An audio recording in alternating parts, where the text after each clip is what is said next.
Hello, everybody. Jim Coyle with Indiana Sports Beat Radio, of course, coming to you from Indiana University here on this Monday after the pressers for Monday football. Tom Allen spoke, as well as the players, the rest of the coordinators as well, Nick Sheridan, Charlton Warren as well.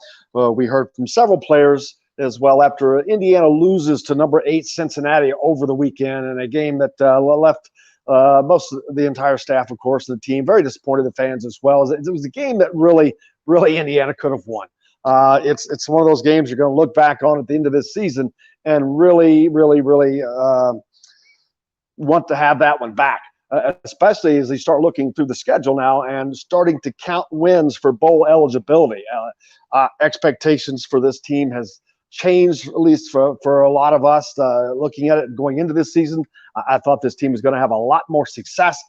Most of that was based upon thinking this offense was going to be a lot better than it has been, but that hasn't been the case.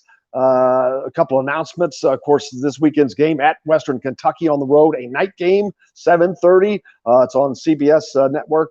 That's their second night game of the year. Then they're going to have their third night game of the year the following week, as it was just announced today, that the Penn State game is also going to be a 7:30 night game. So 7:30 night game in Happy Valley, back-to-back weekends, Indiana playing under the lights.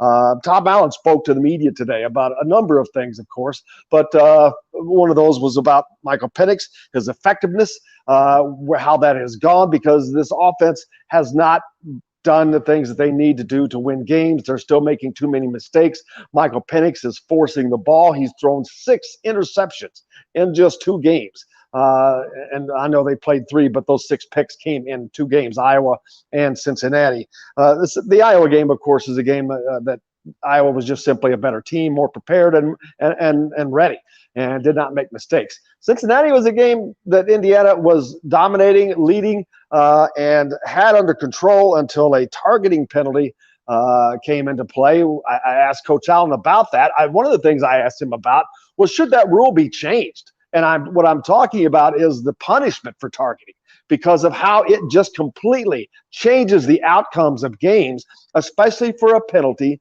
that is not intentional.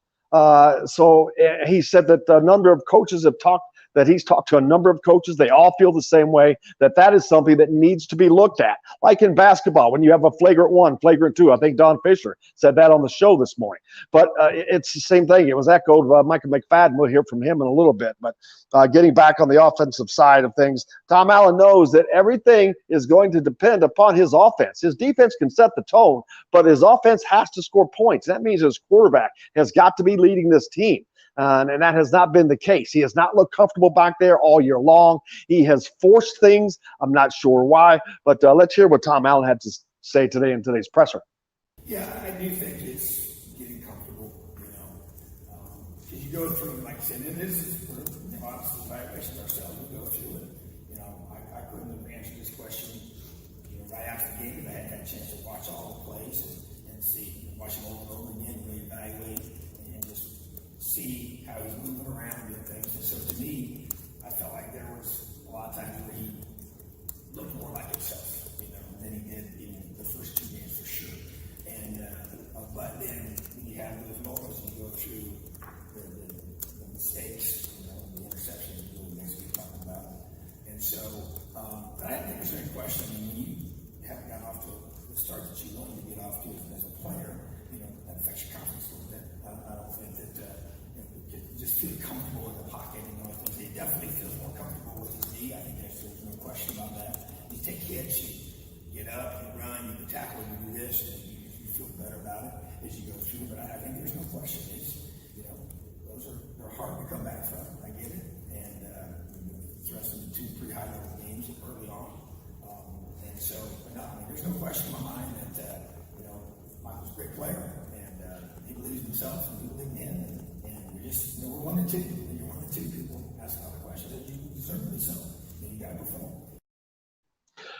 And sorry about the audio wasn't great on that one. I think someone kicked our plug out, but it's more about being 1 and 2. I think the expectations obviously were higher than that, but it's not that they've lost those 2 games. It's how they've lost them. And I think that has been it is the concern, because the offense was looked upon to be one of the leaders of this program, and it's not. It's fallen behind. They're not producing, and it's a problem.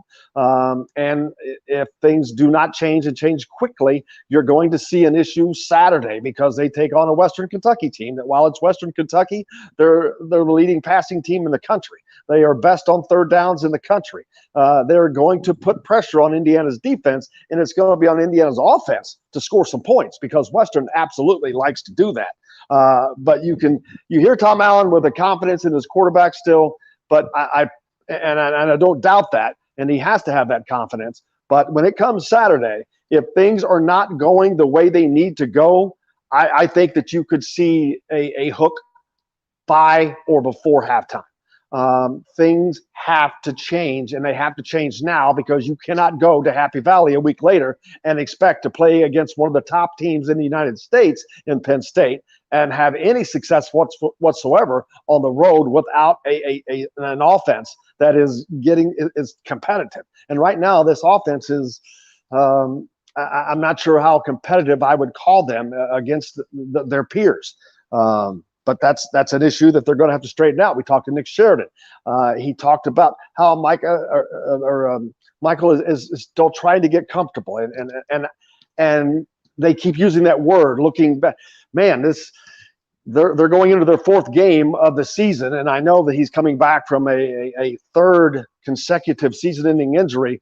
But if he's feeling good physically, I'm kind of not understanding the pressing and the pushing and why some of the mistakes that are being made. But let's hear what Nick Sheridan had to say to that question, as well as what Michael might be missing. So much is mental. I think we're closer. I think there was progress made Saturday. You know, the nature of the defenses that we've gone against, they're doing everything in their power to not make you comfortable, right? And so that's the balance, you know, and sometimes we did a good job of that. Sometimes we didn't, you know, but I think getting Mike into a groove and in a rhythm, you know, there's a lot of factors that go into that. You know, the situations that arise in the game, trying to stay out of third and longs, you know, not having to rely on just pure drop back pocket passing. You know, I thought we did some of that in the game on Saturday, and I thought it was helpful. You know, I thought it provided some easier completions. And you're going to have to continue to do that. You know, the pass rushers that we go against, the defenses that we face, you know, they're challenging. You know, they would love for you to stay 7.5 yards back right behind the center. So we got to make sure that we have a variety of plays to have easy completions for the quarterback. I thought we made progress in that, but certainly not good enough to win. You could let that just roll, John. I asked him immediately after that, carry on of that question. Sorry, they were separate clips. That's why I Michael's paused. head. No worries. I asked him about what is it that he's missing. What's different about Michael? He's a third-year guy, and I know he's had the injuries, like I said. But if he's feeling good physically, where is he? If they've gotten closer, what is it exactly that's making him push so much? Well, I think the journey that Mike has had is definitely not typical of a third-year player. Hasn't gone through spring ball other than his first year, you know, and so you're talking about just the path that he's taken, and everybody has their own journey, their own timetable. I think Mike has continued to make progress each and every week, and we've also gone against some really quality opponents here in the first 3 weeks of the season, and so you know, we're improving each and every day. I think Mike's had a great attitude. He understands. I think if you were to be honest about it and looked at moments in the game on Saturday, we would all recognize that Mike made some special plays. The focus is to eliminate the real bad ones, and that's our challenge. And Mike knows that, and I'm responsible just like Mike is for that. And so we share that responsibility. But I thought, like I said, I thought Mike made some spectacular plays Saturday, just like he has in the past. And so seeing that was encouraging. And now it's making sure that he's not pressing, not trying to do too much, letting the game kind of come to him, me putting him in better positions so that he doesn't feel like he needs to do that, and just executing and playing good, clean football. And if we do that, you know, we feel like we're going to be right where we need to be. So we're working to improve each and every day on that. The amazing thing is, even with the play that was not great offensively on Saturday, if it hadn't have been for allowing the kickoff return for a touchdown and fumbling at the 2-yard line, losing Micah McFadden, I don't see Indiana losing to Cincinnati. And I just don't see Cincinnati they're not a top 10 team. I'm sorry. That was not a top 10 team I saw, because they should have lost to Indiana. And Indiana is not a top 15 team right now. But it's not all on Michael Penix Jr., but he has got to be the guy. He's the quarterback. He's the leader. He's the one that they look at for confidence. For the other team members look at for confidence. If he's playing well and confident, then they're going to do the same. But if he's not confident, not playing well, that kind of spreads to the rest of the team. So very, very important for Indiana to get this offense going and get it going now. We've said this for 3 weeks, but we'll see what they can get done. They're going to play against a team that loves to score. They should not be a match for Indiana, but you're going on the road. It's a weird environment, weird situation. We'll see how that goes. On the defensive side of things, Micah McFadden, as I talked about, they lost him in the game, and from that moment that happened, the tone of that game changed. And I don't have the clip for Tom Allen, but like I said earlier, I asked him, so this rule be changed because it is ridiculous for that kind of a penalty. That is, you can get a roughing the passer that is egregious. You can get unnecessary roughness, which is egregious, and not get tossed. You accidentally, inadvertently get called for targeting, and you get tossed, and it changes. And they did that off of a replay for something else. That is just totally ridiculous. And in sports, that's pathetic. So that has to be changed, and it has to be changed quickly. You have games that are being affected by that. This was one you could talk about along that line, but a very, very ridiculous rule. It's time for that to get changed. Let's hear what Micah McFadden had to say about that situation. Yeah, I was just coming on a blitz, kind of ricocheting off the tackle, and, saw the quarterback. And it was kind of, in passing, we were kind of sliding across each other, and I think our face mask kind of connected there. And, probably didn't agree with the call, but there's not much I can do about that after the fact. Kind of just control what I can control and lower my target when I'm around the quarterback. And he's just going in. No one hit anyone on purpose. They both hit each other, but yet the defender gets called for that. Don Fisher on the show today talked about running backs, how they often just lead with their heads as they're going into anything. When they're going for it, they lead with their heads, and that's okay. You see offensive guys, stiff-arm guys in face masks and get away with the craziness. So the rules need to be adjusted because that one's just a horribly, horribly disproportionate penalty for what it is. Defensive coordinator Charlton Warren, in talking about Western Kentucky, Indiana is going to face a passing attack that they haven't seen in quite some time. Charlton Warren hadn't seen for quite some time, at least not at his time in Indiana. As like I said, Western Kentucky leading the country in passing and in third downs, at the top in the country in both of those. Indiana's going to be on their heels quite a bit, so the defense has got to pay attention. They're going to need to get some turnovers, need to get some interceptions. Let's hear what Coach Warren had to say. I look forward to the challenge. I mean, for our guys, what a tremendous opportunity. The best passing team in the country, one of the best third down teams in the country, seasoned quarterback.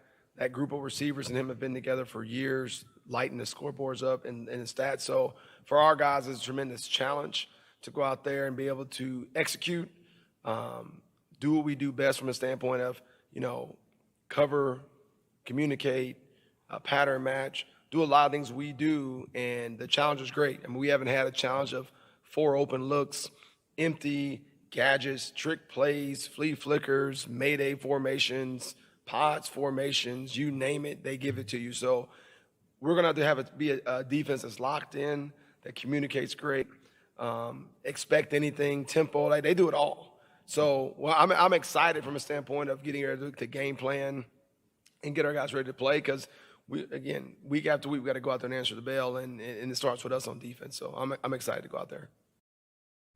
And he's certainly going to be busy this week getting that game plan put together because they will be throwing the kitchen sink at Indiana, like you heard Coach talk about. This would make their season. A Big Ten team coming down to Western Kentucky to play in Bowling Green, a team that was ranked in the preseason, a team that would have been ranked again had they gotten business taken care of this past weekend. But this is an opportunity for Western Kentucky, like Indiana has been getting. So they're looking to take care of that opportunity. So it's going to be quite the challenge, and looking forward to that on Saturday night. Make sure you tune in. And, of course, the Coaches Show comes up from our good friends at Southern Stone Wednesday, 7:05 with Don Fisher and Coach. Make sure you check those guys out. That's where that is going to be taking place, and that great food there. Thank you very much for joining us here today for this quick little recap after today's press conferences. We're back tomorrow, of course, on Indiana Sports Beat Radio. Kevin Brockway, Mike DeCourcy, Chronic Hoosier joins us as always. We'll be talking about this. We'll have some more clips here from the coaches and the players and more complete style. Brian says, had something need to change on the leading with the penalties, and I'm about to step out of here as the rain is starting to fall down. So moving forward there. But, man, thanks a lot to you guys. We appreciate it. We'll be back tomorrow to do it again on Indiana Sports Beat Radio. Make sure you tune in. Until then, I'm Jim Coyle. I will see you on the radio.